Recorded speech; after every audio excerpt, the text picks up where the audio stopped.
Hey, everybody, welcome in. It's the Full Court Press podcast, talking all things local hoops with Jason Guarente, Jeff Reinhart here, LMP and Lancaster Online. Welcome in. We've reached the halfway point, Chase. Everybody's going through the section once in LL play. Give me your 35,000 feet looking down overview of the first half. Where are we at? Well, the first thing is 3 teams on the boys' side went through the first cycle undefeated. Nice. Which means they beat everyone in their section. Yes. Conestoga Valley, Octorara, Lancaster Mennonite. Okay. So they're all in first place, obviously, and they're all in the driver's seat for a league playoff spot. Okay. That would be the most interesting development, big picture-wise. Okay. But I think for the league, I think Section 1 is sort of the unfolding drama that we're sorting out each game as we go by here. That young Salisbury. Yeah, Demir Salisbury. He had a big game the other night. Speak to that a little bit. Let's start there. Anybody drops 40 in a league game, that's a big deal. 41 points, double overtime win over Hempfield at home. Oof. Both teams were in first when the game started, so it was to stay in first place. I'm watching him play. It's hard to remember he's a sophomore. Yeah. He feels like a senior. Wow. Both in the way he plays and the way he carries himself. And I'm thinking to myself, we are nowhere near the finished product here. He's going to become one of the greatest players to play in the LL if he stays here 4 seasons. And you think he will because he's playing for his dad at McCaskey. I don't see a reason to leave that. You know, so many guys leave now. 24.5 points per game. 690 points in his career. Already. So he's going to be pushing, high 800s, 900s. The one problem is McCaskey's 7-7 and might not make district, so he's going to lose some games if they don't get in. Yeah.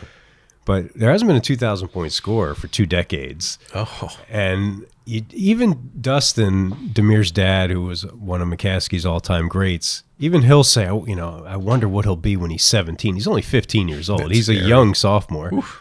And I kind of think the same thing. He's going to get stronger, and it's just going to be man among boys out there when he gets to that level. So it'll be fun to watch his development. We haven't had a player like this in a long time. I was kind of following along that night, and it was like old times. McCaskey, Hempfield, OT. Yeah. Did that feel like first place at stake? Yeah, like I missed those days. Oh, those were the best. But the thing about it is the teams aren't quite that good. They're both kind of scrapping along 500, or Hempfield's below 500. But yeah, it did feel that way from the standpoint. The gym was loud, nice, and people were excited, nice. But McCaskey got nothing from anybody else. I wrote in the story, from the end of the first quarter to the end of the first overtime, Salisbury had 12 baskets, and everyone else on the team had 2 combined. That's not sustainable. You can't keep winning. That was a one-night, pull it out of the hat kind of win. So they need Jelani Porter, who's been sick, to come back. They need Amir Thompson-Hanson, another sophomore. They have to score, and they have to be those complimentary guys for McCaskey to be in this thing. Okay. Is Section 1 boys still a mess? It's still a mess. Cedar Crest and McCaskey are 4-1, and Hempfield and Township are 3-2. Cedar Crest is the team, though. Sounds like it. They were 0-3, and they've won 9 of their last 11. And last week they beat Township by 18, Penn Manor by 16, oh boy, and Wilson. And Wilson. And that's what we've been missing, is that really good non-league win from one of the sections. They're the first team to break through and finally beat one of these teams. I mean, if they win it this year, that will be one of the greatest coaching performances ever. It'll be a three-peat, which has only happened twice. Don't see that much. McCaskey did it in the 2000s, Lamar Patterson, Duty Hunter, that team. And Lebanon did it in the late 90s.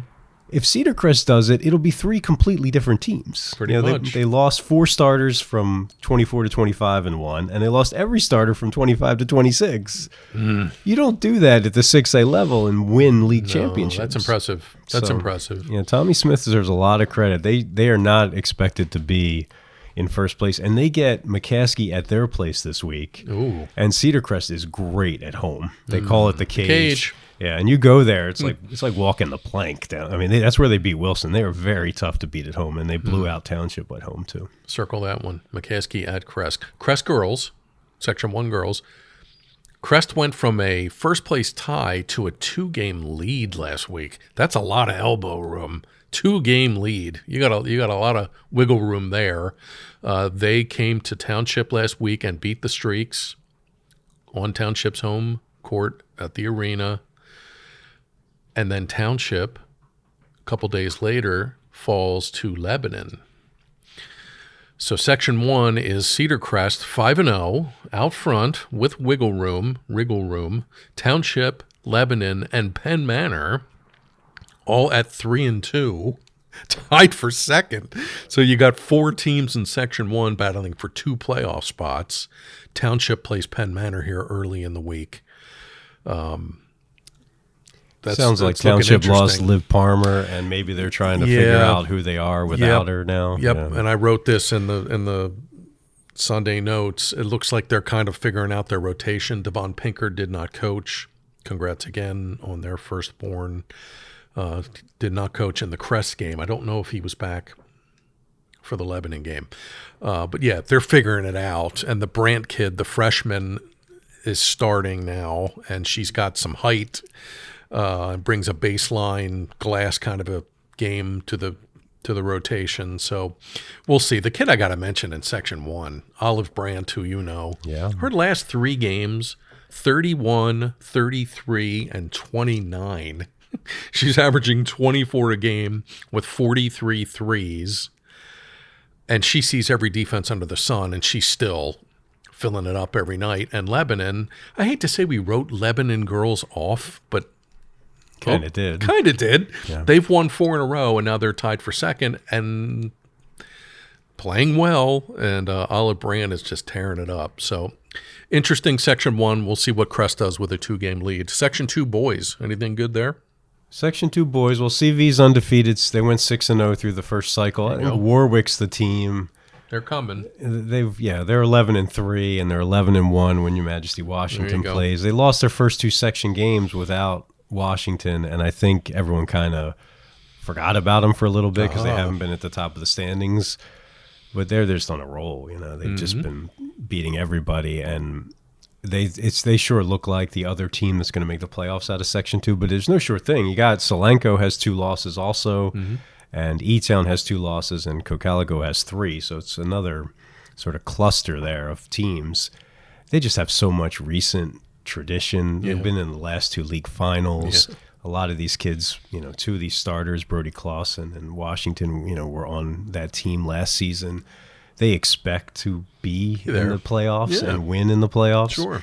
And it would be funny if this is the team. They haven't won, obviously, since the late 80s, the old Jack Hurd team. Yeah, the Jack Hurd teams. And they've had all these expectations, like, are they finally going to do it? And they've gotten close, and they haven't. They've lost, I think, 4 league finals. It'd be funny if this is the team that wins it, because everyone's kind of forgot about them. But their thing is, I believe Section 2 plays Section 4 in the playoffs. 2-4-1-3. Yeah, so they're going to have to play Mennonite if they're the runner-up in Section 2. And that first round quarterfinal is going to be a real test. So we'll see. They get CV coming up, and they get CV at home. I think that's next week. Okay. So we'll see if they can erase that loss from earlier in the season, and if CV can stay in first place, because they have a lot of experience, CV, and they got a lot of talent. So they winning a section would be a big deal for them.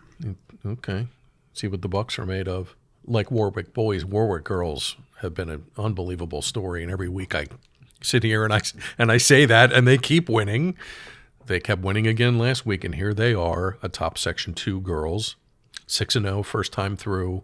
Ephrata's 5-1. Only loss was to Warwick. I'm going to check out Warwick here early in the week. I haven't seen them since like early December. And they lost. They were 0-3 and 1-4, Warwick girls, and they haven't lost since. They've won 7 or 8 in a row here.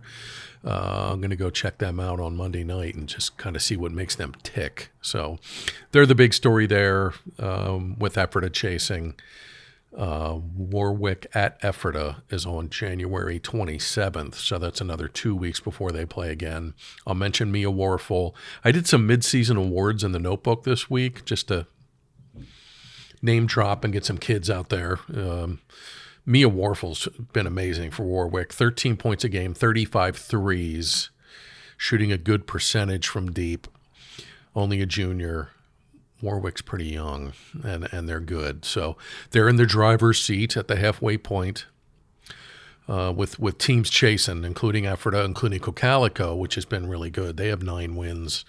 And CV girls, I think, are better than their record. They're a game or two under 500. So Section 2 should be a lot of fun. Ephrata going for a three-peat. All eyes on Warwick. Yeah, and no Marie McCracken for effort. And no McCracken. Yeah. That's another situation where you lose a player before the season, you can kind of figure out who you are without that player. But when you lose them after you're playing games, that's hard to overcome. I mean, the ball's in our hands a lot. Yeah, you lose your point guard 6 games in. That's you got to figure out a whole new way to do things. Absolutely. So good stuff in Section 2. We'll see if Warwick can keep on keeping on. What do you got? Well, Octorara's 14-0. Braves survived a scare. LS took them to a 2-point game. Ooh. So that was the toughest test they've had so far. They're still in first place, obviously, Octorara, and the favorites to win. Lancaster Catholic is tied for second with Mannheim Central. Catholic's been through some things this season. A little bit. Yes. Coach Joe Klazis stepped down in mid-December. Cole Ports was the assistant. He became the acting head coach. Yes. And they've played well, and they've really turned this season around. They're only 5-9 overall, but they're 3-2 in the league, and they have a chance to get into the playoffs, which I think no one would have thought a few weeks ago. A lot of seniors, Colton Hegner, Tyler Humphrey, and a bunch of supporting cast guys who are all seniors, and that helps. Big time. Having seniors means a lot. We see that with Hempfield, which is kind of in the hunt in Section 1. They have a ton of seniors who've been through it before, too. So we'll see. They still have to play at LS, but they do get Central and Octorara at home. Maybe they can pull this off. There's a decent chance that one of the teams that makes the league playoffs has a losing record. Yeah, that would not be shocking. I think Catholic could do it. I think Hempfield could do it, and they both have losing records right now. So we'll see. It's just good to see them sort of back in it. They beat Elko by 1 point last week. Oh, that's a good win. Elko was kind of considered the second best team in the section, and now that's kind of all upside down. So there's Central 3-2, Catholic 3-2, Elko 2-3, and LS 2-3. So one of those 4 is going to get in. Interesting. Section 3 girls still tied. Last week was just another soap opera with that section. LS 4-1, Mannheim Central 4-1. They start the week atop Section 3, but Northern Lebanon and Lancaster Catholic both 3-2, both kind of found it again, and here they are. Last week, Northern Lebanon beat LS. Great game on Friday night. Went down to the end to force a tie because Mannheim Central had lost earlier in the week. Big games this week. Big games. Tuesday night, LS at Lancaster Catholic. Wow. LS beat Catholic first time around. Thursday night, Lancaster Catholic at Mannheim Central. So these huge games. 4-1, 4-1, 3-2, 3-2, and they all have to play each other again. And actually, also Tuesday night, Central plays Northern Lebanon. So the 4 of them all play on Tuesday night. So who knows what it's going to look like 10 o'clock Tuesday night, but the section standings are probably going to change again. That's been an amazing race. You got 4 teams going for 2 playoff spots.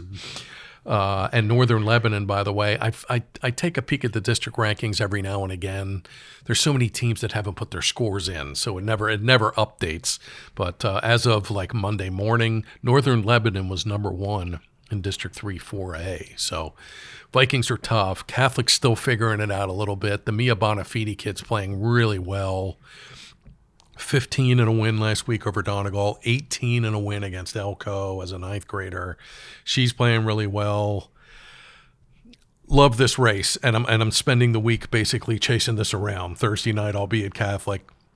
Tuesday night I'll be at Catholic. Thursday night I'll be at Mannheim. I can't wait to see how this one ends. It's every night it's something different. A lot of parity. On both sides. If you were to try to pick the girls' league champion right now, still can't. You can't. You've asked me that 3 weeks in a row, and I still have no answer. You get like a little bit of clarity, but there's still like 5 teams if they want it. You would say, yeah, okay, I could see that happening. I can make an argument for all these teams, for or against.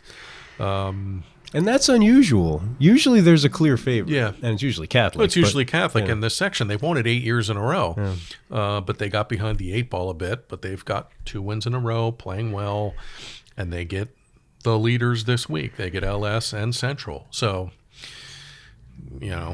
Can't wait to sit here next week and see what this section standings look like, but that should be a ton of fun. Yeah, sometimes you sit here and you break down who's going to finish second place in a section, and it really doesn't matter because they're not going to make a run in the league playoffs anyway. Could be. They're just getting in. They're getting in. But this year, like getting in could mean winning it. Sure. It's no doubt. The teams are so close that you really want to get in because you really want to have a shot at this thing. Agreed, 1,000%. That's not true for all of them, but it's true for a lot of them. I think in section 4, you have Mennonites going to win it, and then you have this 4-team logjam. And I don't think any of those teams are likely to make a league playoff run. Pequay Valley's 3-2. Yeah.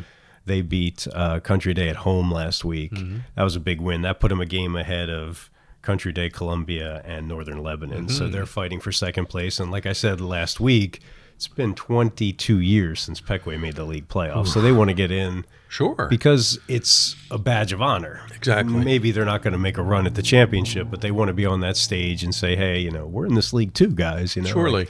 So it means a big deal to them. They have a lot of seniors too. Carson Hollinger, Nolan Stoltzfus, and Owen Fisher. So they have a lot of guys who played a ton of varsity basketball. So it would be good for them to get in. There you go. Pequay girls still out front in Section 4, undefeated, 5-0. They've won 9 in a row, Pequay girls, and their only loss is to Shalom from over in Chambersburg, which went to the district final last year and lost to York Catholic.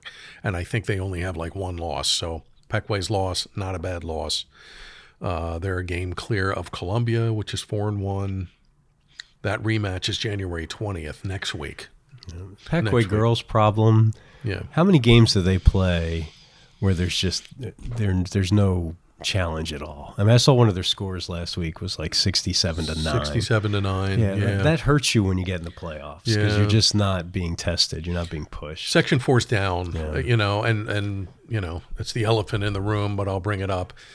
Country Day's playing with 6 kids. Yeah. Mennonites playing with 7 kids. Octorara's playing with like 9 kids. Yeah, it's weird, right? Where's the participation? Why is I don't. And they're small schools anyway, but they really do not have the kids out to play this year in those programs. So it's a weird year in that 3 teams right off the top have low numbers. And one thing I never realized until I had a daughter who got to high school age is girls' participation in general lags behind in a lot of places where they struggle to put JV teams on the field. Ooh. She would play JV soccer games where it would be 9v9 because the other team wouldn't have enough players, So girls' participation is not like boys. You're not getting 80 kids out like you are for township soccer to try to make the team. You have more like 30, 35. Yeah. So it's just a different animal. It is. So, Section 4 is down a bit, and Anvil is kind of that tweener team. They're like 500-ish.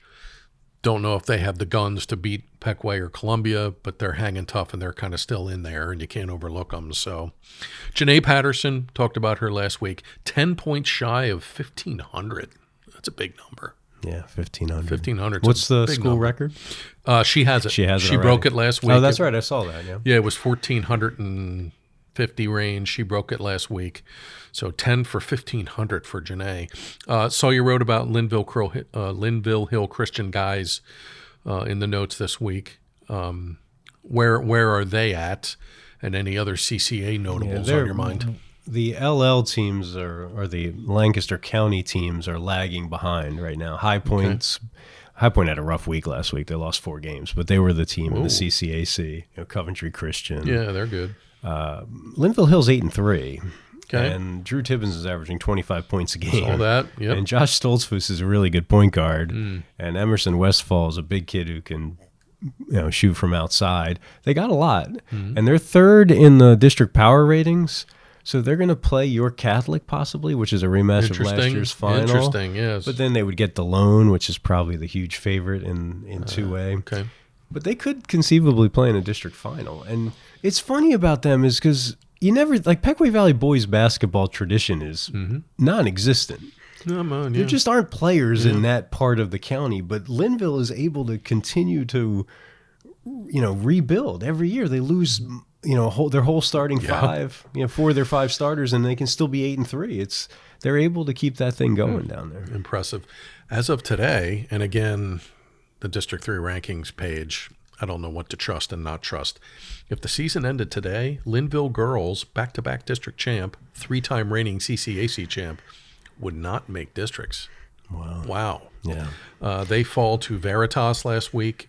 I saw they were number one in They the are power number ratings, yeah. one in single A. Veritas only has one loss, and that was against a lone Catholic, which is really good. They're a Up team school, that's obviously. been knocking on the door, but Linville's always been in their way. Correct. And maybe this is the year they can break through. Correct. So they're ahead in the East with just the one loss, and they swept Linville.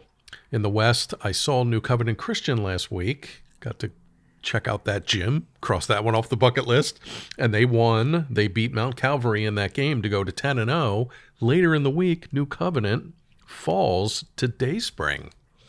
That's a head turner because Dayspring's point guard, Stoltzfus is her name, she blew out her knee like a couple of the LL kids. So Dayspring was playing minus their number one ace point guard, but beat New Covenant.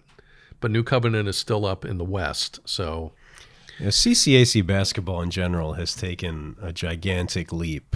I don't know when it started exactly. A couple years ago. Last 4 or 5 years. Yeah. It used to be, you don't need to pay attention to those teams. They're not going to win anything, you know. But now last year you had Linville, obviously. You had High Point won the district championship on the boys' side. They're a threat, and they didn't used to be. Big time. And the New Covenant girls, you know, I got to see this Cantner kid who is good, and the Demler kid's really good, and Veritas has some players. Mount Calvary, you can't write them off. I still think Linville Hill finds a way to make districts. I don't think they're going to miss the playoffs. And Dayspring, which sprung one last week, I think they have 9 or 10 wins. So good stuff in the CCAC. Okay.